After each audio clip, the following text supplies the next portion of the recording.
Up by 8 at the half.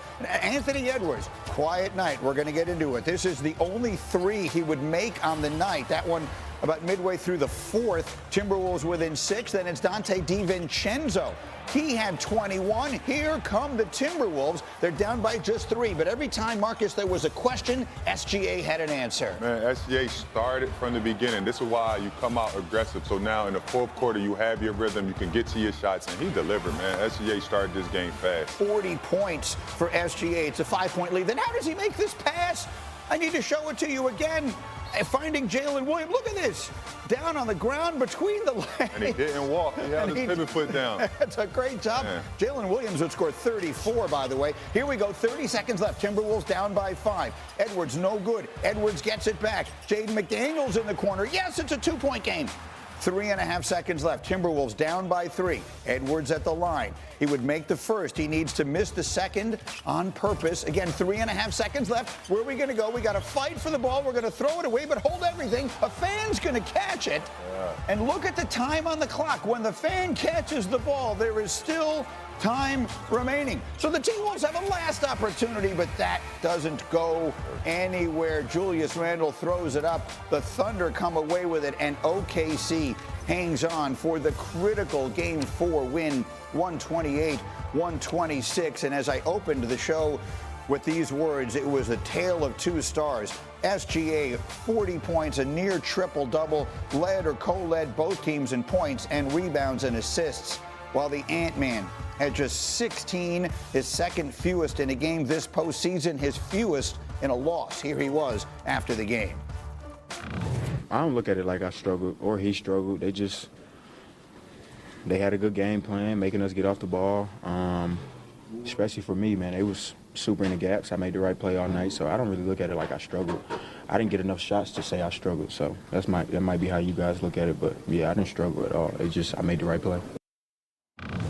Well, let me read you the numbers. Numbers don't always tell the whole story, but this is what they say.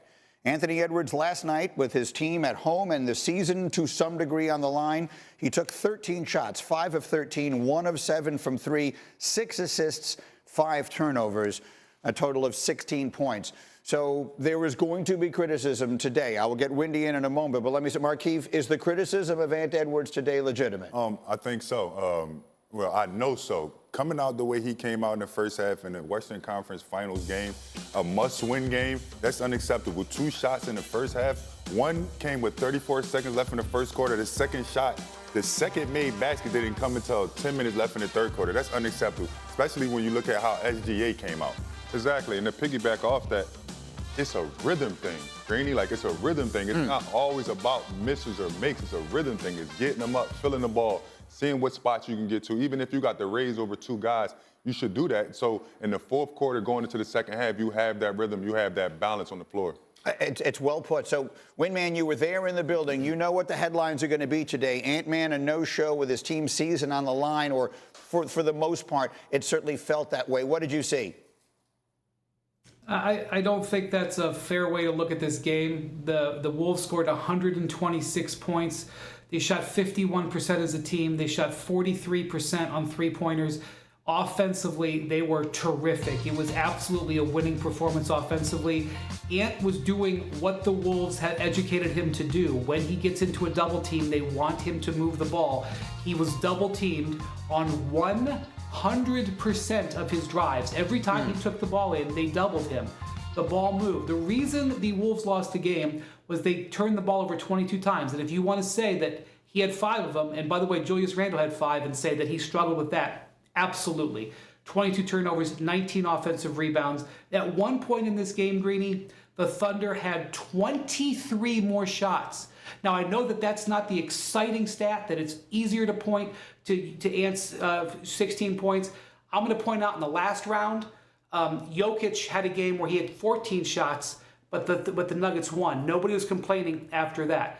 It was definitely not a good game by Ant, but definitely does not deserve blame for playing correct offensive basketball. Julius Randle last night also just a non-factor, 1 of 7, 0 of 3 from 3, a final total of 5 points for him.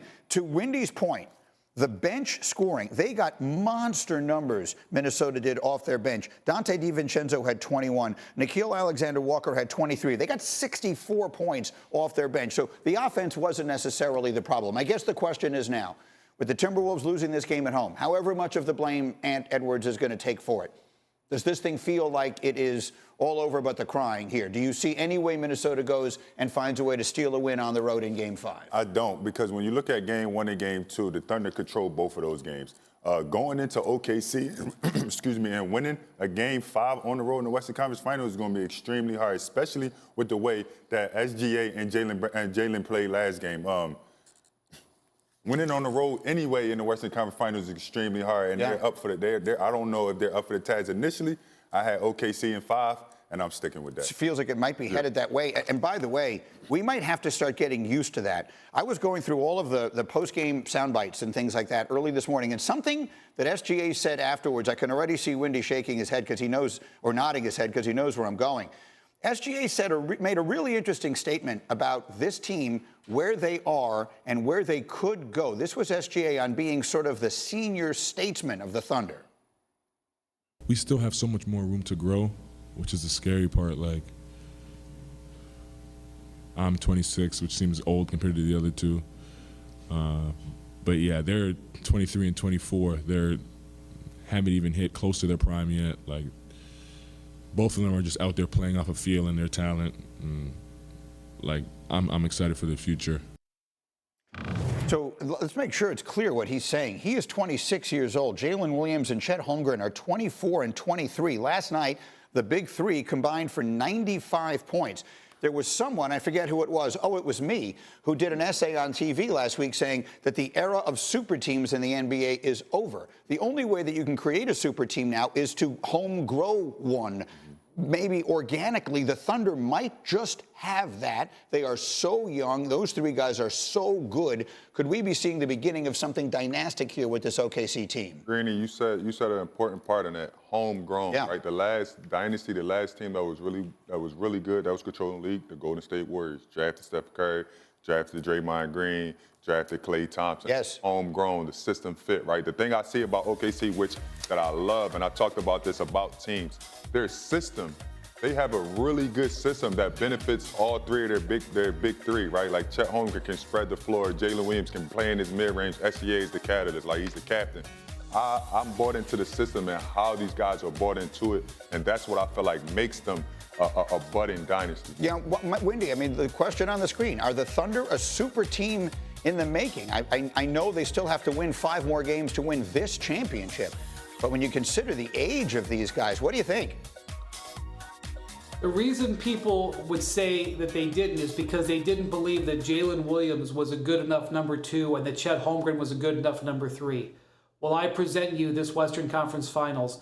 Jalen Williams was absolutely brilliant in this game, arguably the best performance of his career. Career high in the playoffs, 34 points, made big shot after big shot. Chet Holmgren, 21 points, some big defensive plays, including a block near the end of the game that was absolutely a jaw-dropping play. It's not a coronation yet, but this big three looks so impressive, and they're so poised to keep them together and add to them in the years in the future. All right, we are jammed today. I have much more basketball to come, but we are also 100 days until we kick off the NFL season, and almost every team in the league has OTAs going right now. So get me Adam Schefter. 23 teams holding OTAs today, to be exact. Give me something you're keeping your eye on this offseason right now. Give me something everyone should be paying attention to. The Cleveland Browns quarterback situation is really interesting right now, but the Cincinnati Bengals and their unresolved contract situation